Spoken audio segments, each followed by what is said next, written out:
చాలా సంతోషం. నేను ఓపెన్ చేస్తున్నందుకు నిజంగా ముఖ్యంగా చాలా ధన్యవాదాలు చెప్తాను చంద్రశేఖర్ రెడ్డి గారికి.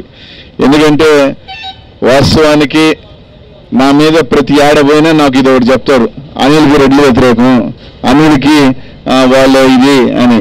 నేను ఒకటే చెప్తున్నాను, నెల్లూరు నగర నియోజకవర్గంలో అనిల్ వల్ల ఇబ్బంది పడిన ఒక్క రెడ్డి ఉన్నాడా అని ఎతకమంటా ఉన్నాను. ఒక్కరైనా సరే, ఒక వ్యాపారస్తుడు కానీ ఒకరైనా కానీ నేనయా అనిల్ వచ్చి మా వ్యాపారాలను ఇబ్బంది పెట్టాడు, లేదా మా ఆస్తులు కొల్లగొట్టాడు, లేదా మా ఆస్తులు లాక్కున్నాడు అని చూస్తే ఒక్కరుండరు. వాస్తవానికి చెప్తే జిల్లాలో అందరికన్నా కూడా తక్కువ రెడ్లు ఇబ్బంది పడింది నియోజకవర్గం ఏదైనా ఉందంటే అది ఖచ్చితంగా చెప్తాను, అది నెల్లూరు నగర నియోజకవర్గం మాత్రమే అని చెప్పి గర్వంగా కూడా చెప్తాను నేను. కానీ ఒక్కొక్కసారి ఏమనిపిస్తుంది అంటే, వాస్తవమే, నాకు 10 మంది ఉన్నప్పుడు నేను 9 మంది రెడ్లు నేను ఒకటి ఉన్నప్పుడు ఒకరిలో ఇద్దరితో నాకు మనస్పర్ధలు రాకుండా ఉండవు. రాజకీయాలలో ఖచ్చితంగా వస్తాయి, కానీ ఆ ఇద్దరు మనస్పర్ధలు చూస్తారే కానీ ఆ కొర 7 మందితో నాతో బాగున్నారు, నాతో మంచి సఖ్యతగా ఉన్నారు, నన్ను బాగా చూసుకుంటారు అన్న సంగతి ఆ 7 మందిని మర్చిపోతారు. కేవలం ఆ ఇద్దరినే కొలమానంగా తీసుకొని ఆ ఇద్దరితోనే ఉంది కాబట్టి అందరితో గొడవలనే ఒక ప్రచారం విపరీతంగా నా మీద చేసే కార్యక్రమం జరుగుతుంది. వాస్తవానికి చాలా మందికి తెలియదు ఏంటంటే, నాకు ఎప్పుడు కూడా మాటలు చెప్తూ ఉంటారు, అనిల్ ఎప్పుడు 2 మాటలు వింటుంటారు అని చెప్తారు అనమాట. నాతో పాటు ఎప్పుడు కూడా 10 సంవత్సరాల నుంచి ప్రయాణం చేస్తుంటాడు, వాళ్ళ మాటలే వింటుంటాడు, వాళ్ళు చెప్పిన సరే ఆ ఇద్దరు ఎవర్రా అంటే ఆ ఇద్దరు రెడ్లే.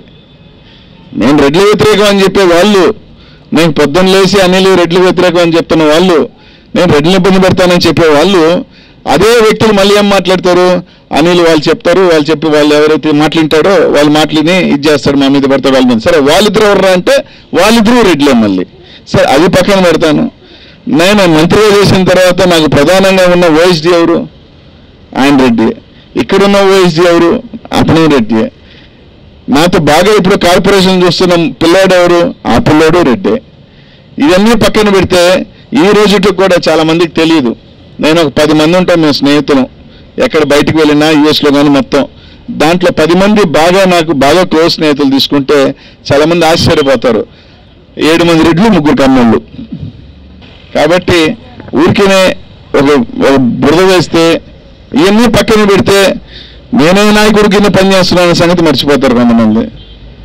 ఆ నాయకుడిని ఆ సామాజిక వర్గానికి సంబంధించిన వాళ్ళు మోసం చేశారు, కానీ నేనే రోజు కూడా ఆ నాయకుడికి ఒక చిన్న ఇది కూడా లేదు. నా జీవితాంతం ఆయన కోసం పనిచేసింది, ఎందుకంటే నన్ను పెంచిన వ్యక్తి, నన్ను ఇచ్చేసిన వ్యక్తి. కానీ అలా వదిలేసి ఊరికేనే ఒక 2-3తో రాకుండా ఎలా ఉంటుంది, ఒక 10 మంది ఉంటాం. వాస్తవానికి నా నేచర్ ముక్కు చూడతనం వల్ల 1-2తో నాకు చిన్న ఇబ్బందులు ఉంటాయి, మనస్పర్ధలు ఉంటాయి, వాళ్ళ దారి వాళ్ళు ఉంటాయి, నా దారి నాకు ఉంటుంది. కానీ 7 మందితో నేను బాగుంటున్నాను, 7 మందితో నాకు మంచి రిలేషన్స్ ఉన్నాయి అనే సంగతి కనీసం అది మర్చిపోయి అనిల్కి ఒక బురద వేసేస్తే అడిగి అడుక్కుంటూ ఉంటాడులే. ఎక్కడికి పోయినా నాకు ఇదే అనమాట. నేను చెన్నైలో ఎవరితోనే కూర్చోన్నా, ఏమబ్బా నీకు రెడ్లంతా వ్యతిరేకం అంటారు. నేను హైదరాబాద్లోకి వెళ్ళినా, ఏమబ్బా నీకు రెడ్లు. ఈరోజు నా వేదిక మీద 4-5 ఉన్నారు ఇప్పుడు కార్పొరేటర్లు, వీళ్ళు 4 రెడ్లే. అందుకని ఎక్కువ మంది నాతో ప్రయాణం చేసిన. ఇప్పుడు కూడా చెప్తాను, ధైర్యంగా గర్వంగా కూడా చెప్తాను, 10 నియోజకవర్గాలు నాకున్నాయి ఈ జిల్లాలో. అతి ఎక్కువ మంది రెడ్డి నాయకులు కానీ కార్యకర్తలు కానీ ఎవరితో కలిసి ప్రయాణం చేస్తున్నాం అంటే అది అనిల్ కుమార్ యాదవ్తోనే ఉన్నారు. పక్కన తెలుగుదేశం పార్టీలో నెల్లూరు నగరం నుంచి తీసుకుంటే ఎంతమంది ఉన్నారంటే ఈ రోజు కొంచెం పట్టుమని 10 పేర్లు చెప్పమని చూద్దాం, ఉండరు. కానీ ఏదో ఒకటి వేసేస్తే అనిల్ మీద వాడు గడుక్కుంటూ ఉంటాడు, వాడు ఇదవుతూ ఉంటాడు అని చెప్పి వేసే కార్యక్రమం వాడు జరుగుతూ ఉంటుంది. వీళ్ళంతమంది ప్రయాణం అంటే దగ్గరగా ఉన్న వాళ్ళకి తెలుస్తుంది. అలా కాకుండా బయట ఉన్న వాళ్ళు, ఎవడో ఢిల్లీలో ఉన్న వాళ్ళు, హైదరాబాద్లో ఉన్న, చెన్నైలో ఉన్న వాళ్ళు ఊరినే ఆడ కూర్చొని వాడు గడిగేస్తే పడతాడులేవాడు అన్నట్టు. కానీ అదే చెప్తాను, నేను ఎప్పుడు కూర్చున్నా కూడా పర్లేదు, ఎవరు అనుకున్నా నాకే ఇబ్బంది లేదు. 10 మందిలో నేను ఒక్కడినే సెపరేట్గా పడున్నాను కాబట్టి నాకు ఇంకెవరో ఇతర తోడు ఉంటే అప్పుడు పంచుకునే వాళ్ళేమో, కానీ ఒకడినే ఉన్నాను కాబట్టి అది నా మీద పడతా ఉంది. సరే పర్వాలేదు, ఎందుకంటే నాకు తెలుసు ఎవరిని చెప్పినా నా నియోజకవర్గం కాబట్టి పక్కన నియోజకవర్గం నాకు సంబంధం లేదు, పక్కన నియోజకవర్గానికి సంబంధం. ఎందుకంటే ఖచ్చితంగా 1-2తో నాకు విభేదాలు ఉన్నప్పుడు వాళ్ళు నా మీద బాధపడటంలో తప్పు లేదు. ఎందుకంటే వాళ్ళ నాయకుడినితో నాకు విభేదాలు ఉన్నప్పుడు వాళ్ళు ఖచ్చితంగా కూడా వాళ్ళ నాయకుడికి సంబంధించి చెప్పడంలో తప్పు లేదు, అది ఎవరెవరు రాజకీయాల్లో. కానీ నా నియోజకవర్గానికి సంబంధించి మాత్రం ఖచ్చితంగా చెప్తా ఉన్నాను, అందరం కలిసికట్టుగానే ఉన్నాం. వాళ్ళందరి ఆశీస్సులతోనే ఈరోజు నెల్లూరు నగరంలో నేను 2 సార్లు గెలవగలిగాను అంటే ఖచ్చితంగా అది ఖచ్చితంగా 100% ఈ నియోజకవర్గానికి సంబంధించి రెడ్డి సామాజిక వర్గం బలంగా అనిల్ అనే వాడిని దీవించబట్టని చెప్పారు. ఎందుకంటే నాకు మేకపాటి అన్నతో మంచి రిలేషన్ ఉంది, ప్రసన్నతో మంచి రిలేషన్ ఉంది, అందరితో కూడా మంచి రిలేషన్స్ ఉన్నాయి. కాబట్టి ఒకటి ఆరా చిన్న పొరపాట్లు ఉంటాయి, దూరంతో మనం సర్దుకుంటాం, రాజకీయాల్లో సహజం.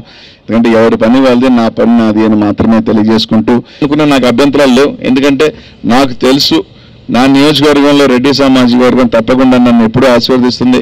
ఎవరన్నా అన్నప్పటికీ కూడా నాకు ఎప్పుడు కూడా సరే 100-200 ఓట్లు ఖచ్చితంగా ఎక్కడైనా కూడా అటు ఇటు జరగటం అనేది సహజం. అది నాకు అంతెందుకు నా సామాజిక వర్గంలోనే ఒక్కొక్కసారి దాదాపు 1/2% పైగా ఈగురు, దానికి సంబంధించి నా వల్లే నాకు వేస్తారన్న టైం ఉండదు.